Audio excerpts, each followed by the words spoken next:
Pai Senhor, meus irmãos, pode sentar.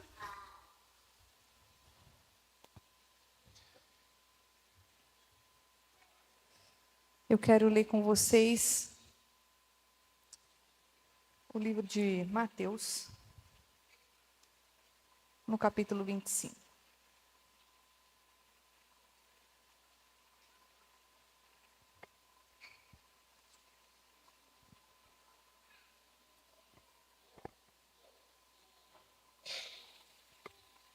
Então o reino dos céus será semelhante a 10 virgens que pegaram as suas lâmpadas e saíram para encontrar-se com o noivo. 5 delas eram insensatas e 5 eram prudentes.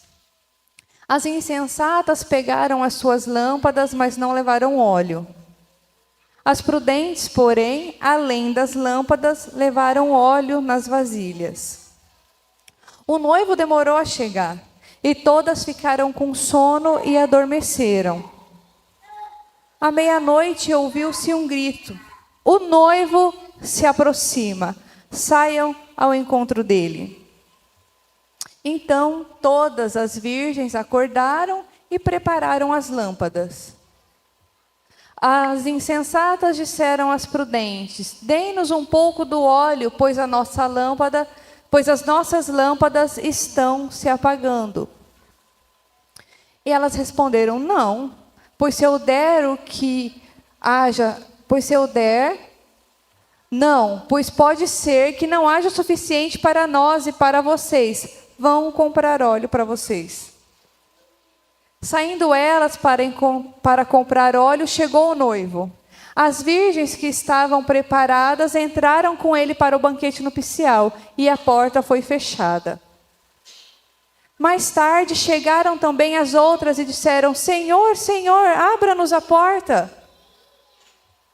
Ele, porém, respondeu: em verdade lhes digo que não as conheço. Portanto, vigiem, pois vocês não sabem o dia e nem a hora. Amém.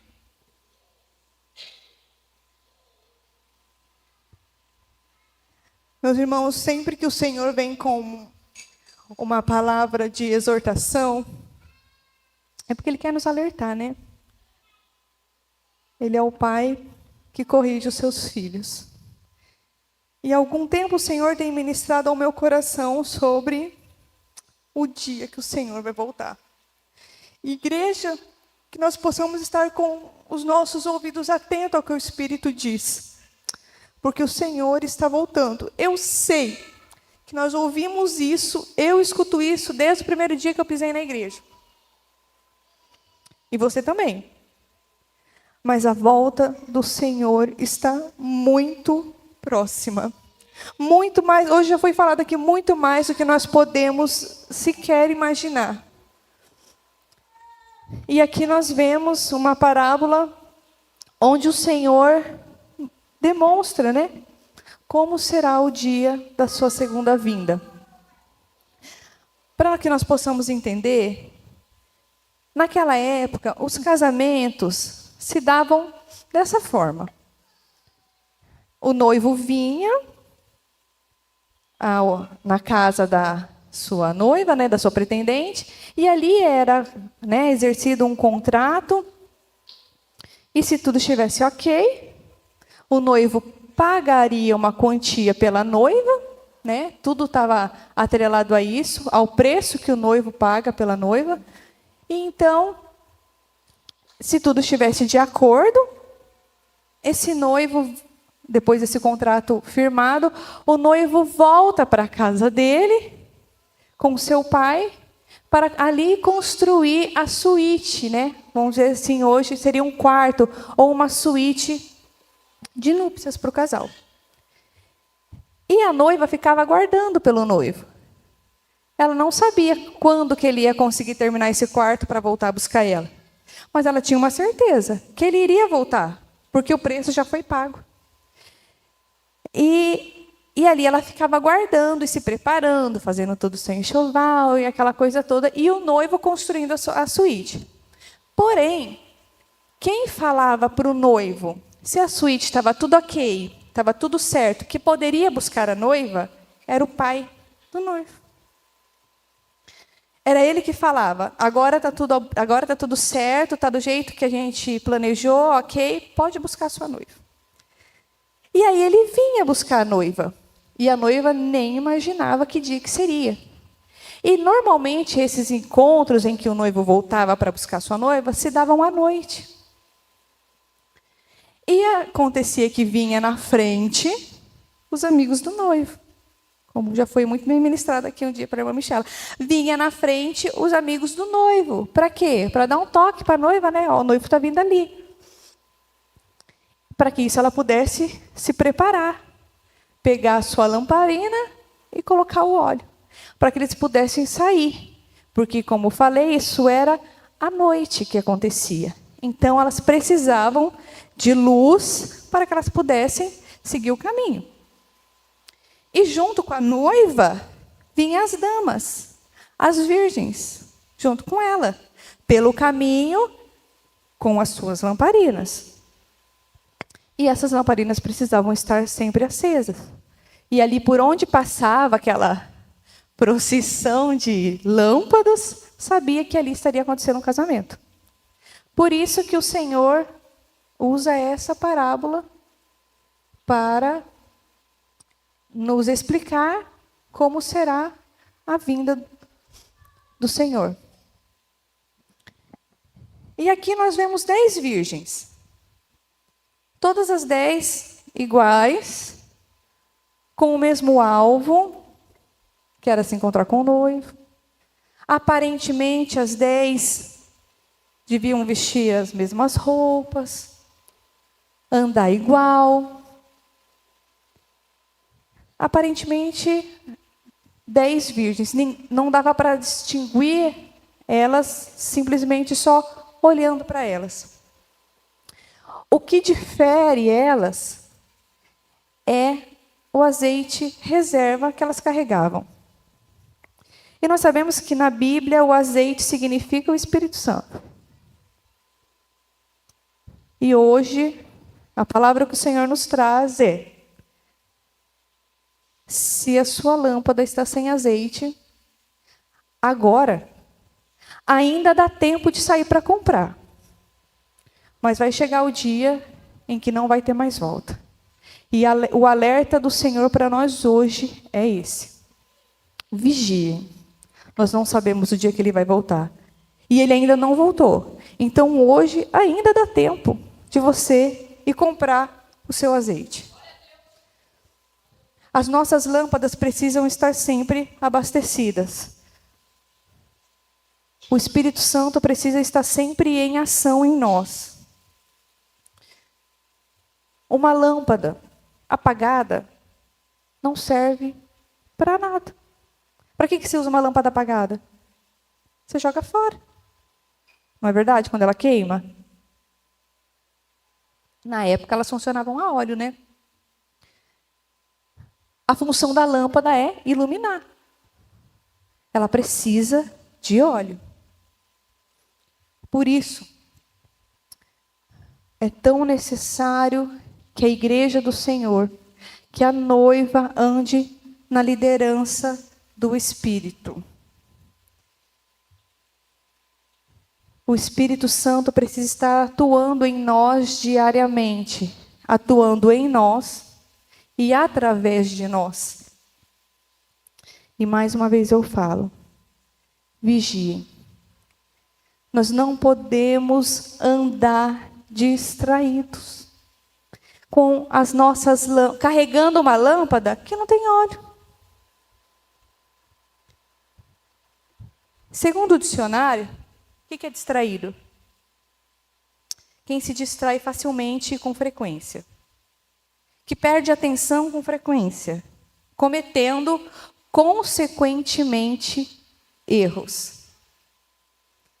Anda no trânsito distraído para você ver o estrago que você faz. Pega o celular enquanto você está andando, dirigindo. Se você não faz, se você não acaba com a sua vida e com a vida de outro que não tem nada a ver com você, porque se cruzaram. E na nossa vida também é assim. A gente anda por aí distraído, né, com tanta coisa legal que tem no mundo. E nós não colocamos somente a nossa vida em risco, mas de qualquer um que cruzar com o nosso caminho. Por muitas vezes, e hoje nós vemos que isso acontece com muita frequência, né? Nós até iniciamos a nossa caminhada com Jesus, nós aceitamos ao Senhor, iniciamos a nossa caminhada, temos ciência de qual é o propósito do Senhor para nós.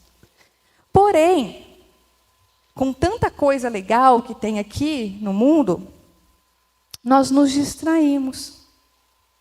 Às vezes o Senhor te chamou, por exemplo, tá? Para ser um pastor. E de fato, hoje você é um pastor. Mas por tanta coisa que acontece, né, política e essas coisas, essas reuniões de pastor, e essas convenções, e essas coisas, por alguns motivos você acaba se distraindo do real propósito que é ser um pastor, de cuidar de pessoas.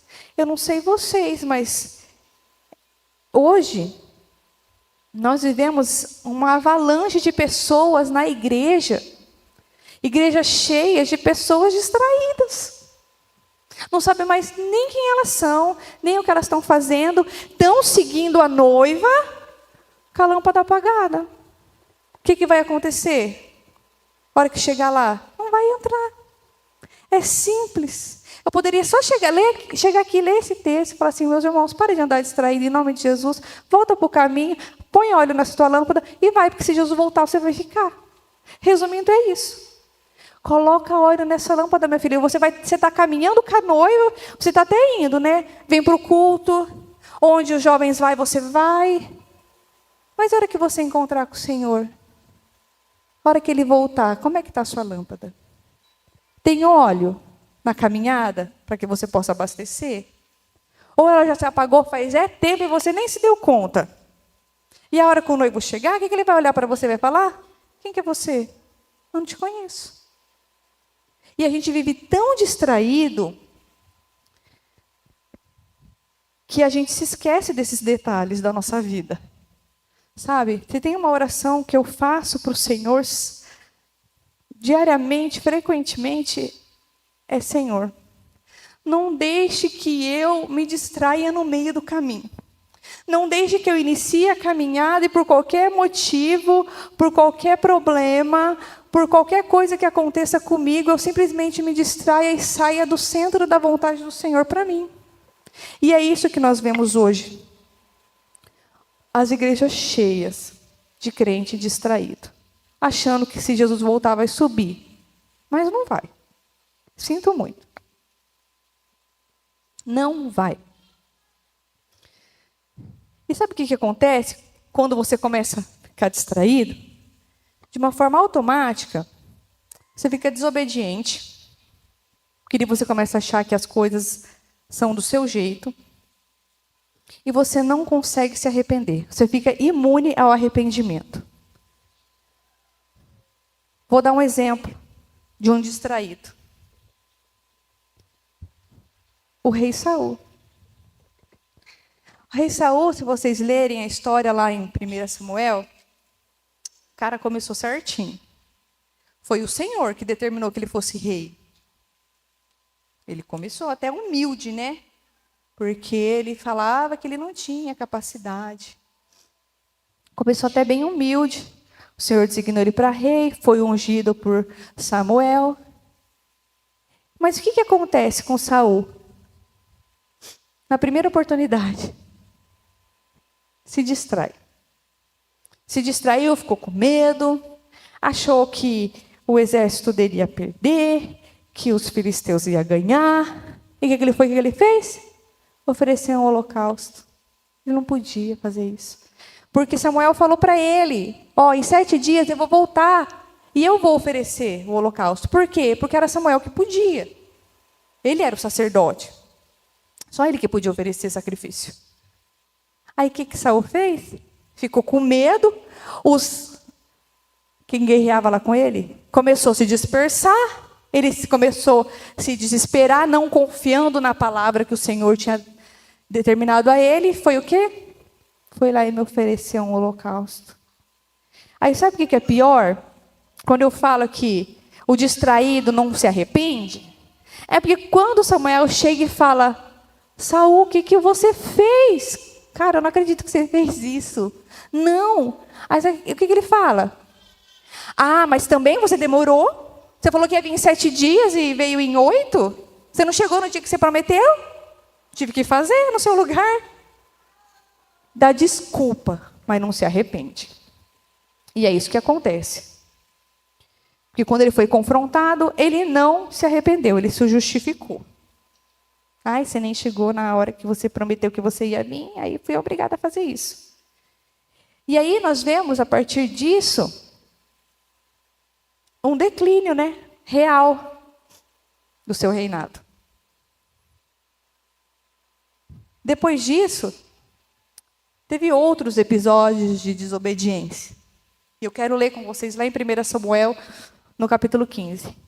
Vou ler alguns trechos, tá? Nem precisa colocar. Diz assim, ó. Assim diz o Senhor dos Exércitos: castiguei os amalequitas pelo que fizeram a Israel, atacando-o quando saía do Egito. Agora vão, ataquem os amalequitas e consagrem ao Senhor para a destruição de tudo que lhes pertence. Não os poupem, matem homens, mulheres, crianças, recém-nascidos, bois, ovelhas, camelos e jumentos. Aqui o Senhor dá mais uma ordem para Saul. Vai, luta e mata tudo, todo mundo. Acaba com tudo. O que ele fez? Capturou vivo Agag, que era o rei dos amalequitas, e exterminou o povo. Mas Saul e o exército pouparam Agag, e o melhor das ovelhas e dos bois, os bezerros gordos, os cordeiros, pouparam tudo que era bom. Mas tudo que era desprezível e inútil, destruíram por completo. Ele fez tudo ao contrário. Ele pegou o que era bom para ele, não cumpriu com a ordem do Senhor, poupou a vida de uma pessoa e pegou tudo que tinha de bom para ele. E depois, quando ele se encontra com Samuel, ele fala: disse Saul: mas eu obedeci o Senhor, cumpri a missão que o Senhor me designou. Às vezes você pode até estar assim: eu estou cumprindo com aquilo que o Senhor me falou, mas não foi nada daquilo que era para fazer, que o Senhor te mandou. Você pode até estar exercendo um cargo a qual o Senhor pediu que você estivesse, mas não está fazendo nada daquilo que Ele pediu para você fazer. Você só está lá. Aí diz assim: trouxe Agag, rei dos amalequitas, mas exterminei os amalequitas. Pai, só vê só um, não tem problema. Os soldados, pois a culpa em outro ainda, Os soldados tomaram ovelhas e bois dos despojos, o melhor que estava consagrado a Deus para destruição, a fim de que sacrificassem ao Senhor. Ou seja, eu peguei tudo, mas é para sacrificar, tá? É uma coisa boa. Samuel, porém, respondeu: acaso tem o Senhor tanto prazer em holocaustos e em sacrifícios, quanto em que se obedeça? Não adianta sacrificar, tem que obedecer. A obediência é melhor do que o sacrifício, e a submissão é melhor do que a gordura de carneiros, pois a rebeldia é como o pecado da feitiçaria. A arrogância é como o mal da idolatria. Assim como você rejeitou a palavra do Senhor, Ele o rejeitou como rei. Aqui acabou tudo para ele. Aqui foi, Aí entra Davi na história, fica com ciúme de Davi, que acaba com Davi. Enfim, que fim que deu esse rei? Se suicidou, morreu na guerra, pegou a espada e se matou. Está aqui um exemplo claro de alguém que se distraiu. Porque ele começou a achar que ele era muito bom, Ele era grande, ele era muito bonito. Começou a fazer tudo errado. Não se arrependeu, porque ainda dá tempo, nós podemos sim nos arrepender. Não se arrependeu e só foi ladeira abaixo. Mas nós temos vários exemplos na Bíblia de pessoas que foram fiéis e não se distraíram. Aqui fica a prova que dá sim para seguir a caminhada sem se distrair. Porque às vezes você pode pensar, mas nem é muito difícil. Não, para mim não dá. Dá, porque teve gente que já fez, dá para eu fazer também. Quem? Um exemplo, Esther.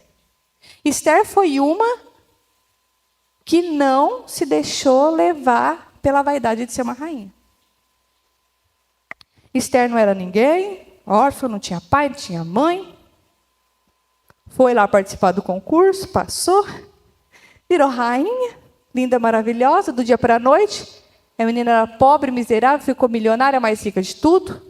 Porém, não se esqueceu do seu povo. Ela estava firme no propósito, porque ela não foi colocada lá à toa. Não era só porque ela era bonita e agradável aos olhos do rei. Não, Deus tinha um propósito para ela lá. O quê? Libertar o seu povo. E o que ela fez? Libertou o povo. Ou ela pensou, agora eu sou rainha, deixa o meu povo que lute. Não estou nem aí mesmo, agora eu tenho bastante dinheiro. Não. Ela foi fiel no propósito. Ela não se distraiu com as regalias do palácio para ela. Outro, Daniel. Daniel também. Um jovem, tá vendo? Jovem. Dá sim para seguir sem se distrair. Daniel foi um. Não se distraiu. Vai ser jogado com os leões. Bora lá com os leões. Os amigos dele não se dobraram, foram para a fornalha. Vamos para a fornalha. Mas não se distraiu. Nem por isso ele sentou para comer a comida do rei. Então dá sim para seguir a caminhada sem se distrair. E o distraído, só um adendo. Se você já ouviu a história de Saul, falando que o declínio dele aconteceu porque ele não honrou a palavra de Samuel, mentira, né? Aqui a gente viu que não. Eu já vi líder falando isso. Saul não deu certo porque ele não honrou o líder Samuel. Não deu certo porque ele foi desobediente, fez tudo errado. E não se arrependeu. Foi só por isso. Dá vontade de responder lá no Instagram, mas aí ia ficar feio. Ele ia entrar numa discussão. Aí o que acontece? O distraído, ele fica vaidoso, né? Porque ele começa a acreditar muito em si, na sua própria força. Em consequência, o vaidoso, ele se torna um religioso. Eu falo porque eu já estive nessa posição de religiosa. O que é um religioso? Vaidoso. Vaidade nada mais é do que a valorização que se atribui à própria aparência, ou qualquer outra qualidade física ou intelectual, fundamentada no desejo que tais qualidades sejam reconhecidas ou admiradas pelos outros. É o que acontece com o religioso. Só mantém uma aparência de devoção. É só um culto exterior. Todo mundo está vendo. Mas não é nada que vem do coração, que vem de dentro. E nós vemos hoje também inúmeras pessoas que vivem de aparência. O religioso é aquele que vive de aparência. Ele só faz as coisas para ser visto. Igual os fariseus, né? Comportamento de fariseu. Cumpridor de lei. É só exterior. Não tem nada de devoção, de vida com Deus. E nós vemos, olha o que o Senhor responde para um fariseu, né, quando eles indagam os discípulos porque eles não lavaram as mãos. Está lá em Marcos 7, 6, 9. Ele respondeu: bem profetizou Isaías acerca de vocês, hipócrita. Como está escrito, esse povo me honra com os lábios, mas seu coração está bem longe de mim. Eles em vão me adoram, seus ensinamentos não passam de regras ensinadas por homens. Vocês negligenciam os mandamentos de Deus e se apegam às tradições dos homens. E disse-lhes: vocês estão sempre encontrando uma boa maneira para pôr de lado os mandamentos de Deus, a fim de obedecer à tradição. Temos outro texto que Paulo fala a Timóteo, 2 Timóteo capítulo 3. Saiba disso. Nos últimos dias sobrevirão tempos terríveis.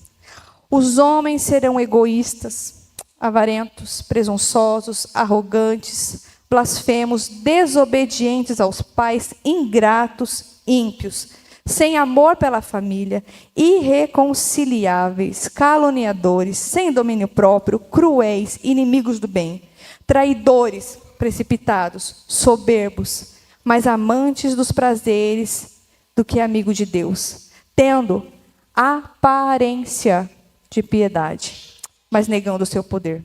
Afaste-se também deles. O Senhor tem pavor de quem vive de aparência. Um exemplo bem prático de aparência. Nós subimos aqui o louvor, né?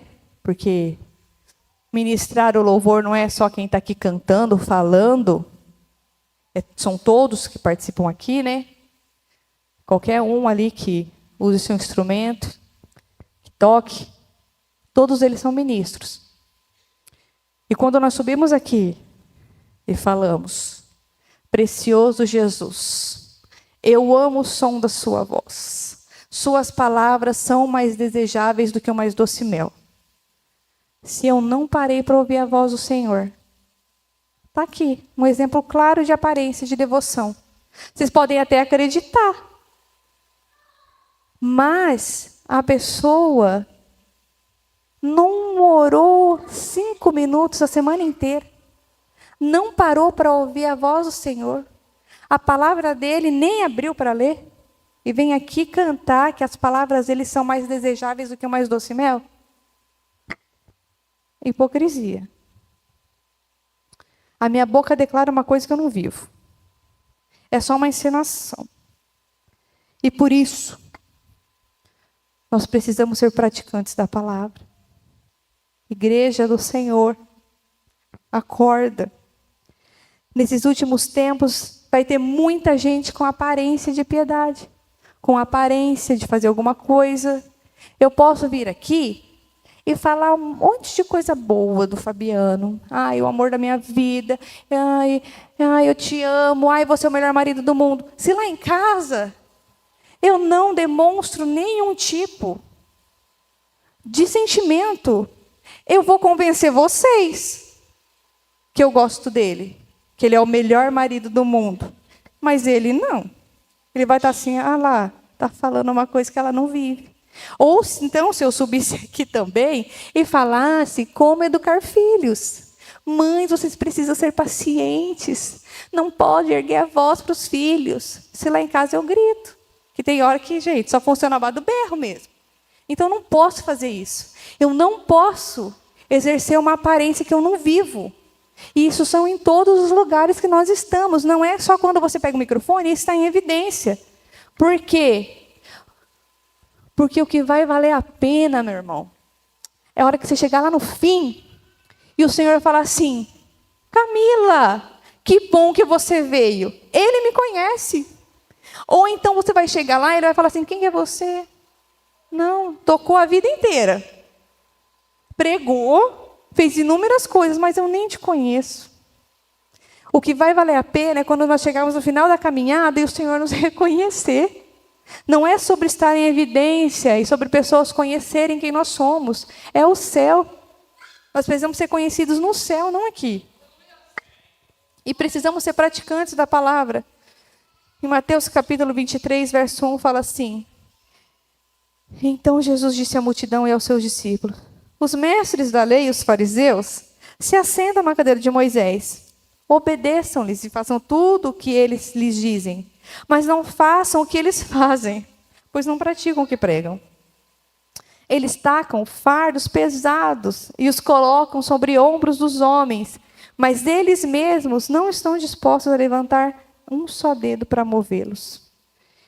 Em Tiago, no capítulo 1, verso 22, também fala assim, sejam praticantes da palavra, e não apenas ouvintes, enganando-se a si mesmos.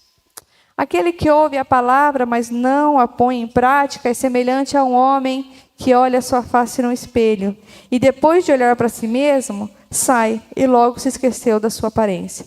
Mas o homem que observa atentamente a lei perfeita, que traz a liberdade, e persevera na prática dessa lei, não esquecendo o que ouviu, mas praticando, será feliz em tudo o que fizer. Meus irmãos, precisamos praticar a palavra. Precisamos praticar aquilo que você posta no Instagram. Sabe aquele versículo que você coloca de manhã? Você precisa ser praticante. Não é só postar para os outros verem, nem ganhar curtidas. Para ser reconhecido aqui. Isso é vaidade. Isso é religiosidade. E o Senhor abomina a aparência. Quem vive de aparência.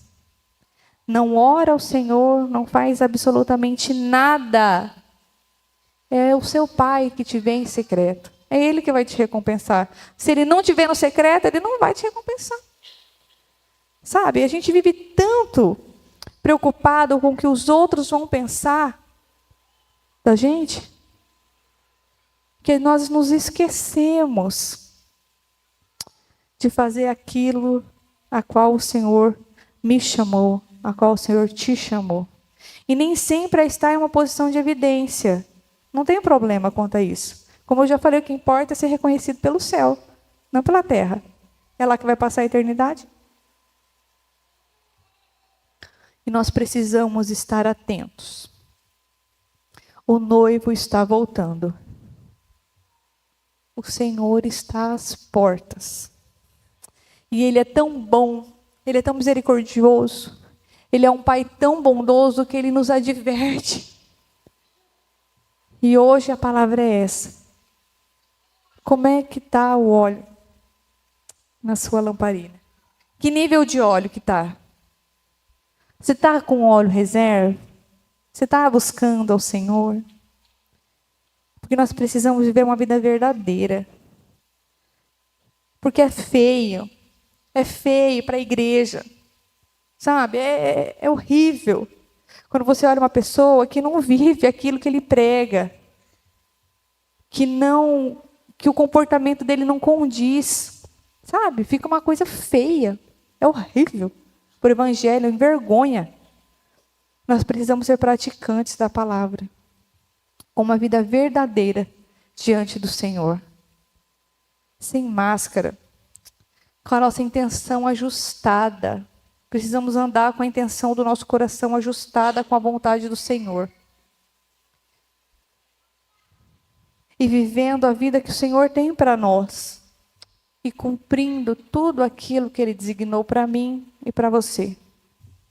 Para que lá no final da nossa caminhada, nós possamos nos encontrar com o noivo e participar das bodas.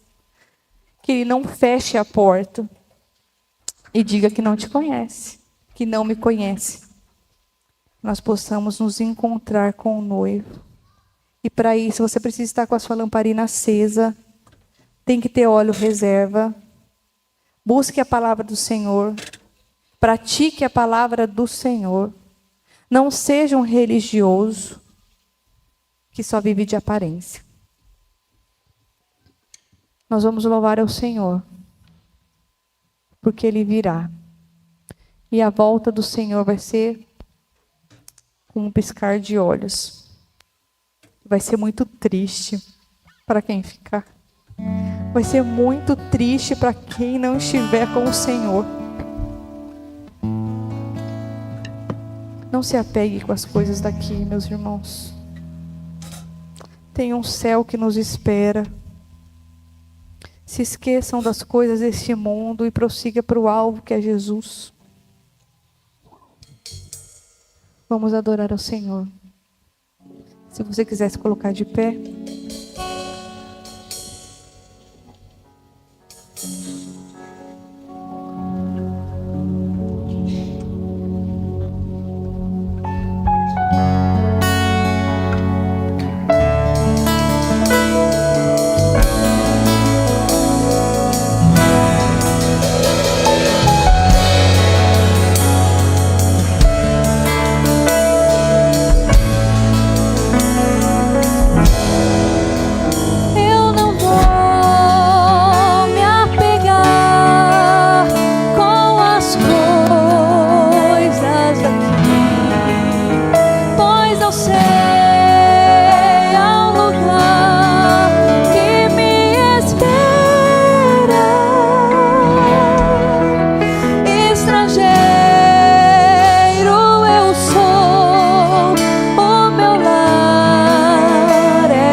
Na sua glória com ele morar. Ele vem, não mais tristeza, não mais temor. Junto com os anjos cantar eu vou. Digno é o Cordeiro que se entregou. Ele vem.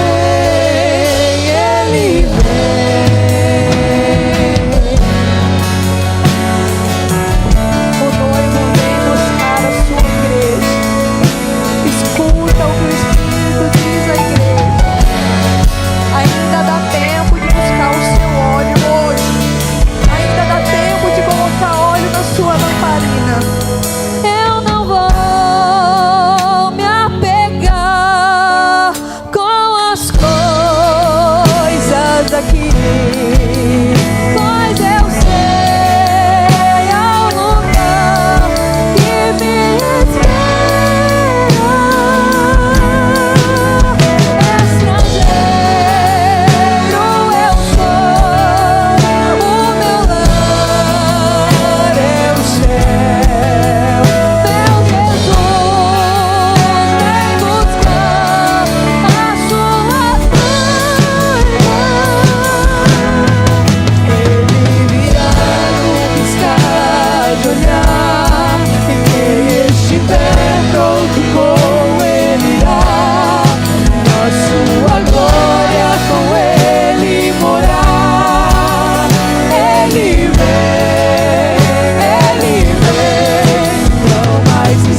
você possa se encontrar com o noivo. Que o Senhor tenha misericórdia da sua igreja. Que o Senhor tenha misericórdia de nós. E que nós nunca venhamos a nos distrair com as coisas desse mundo.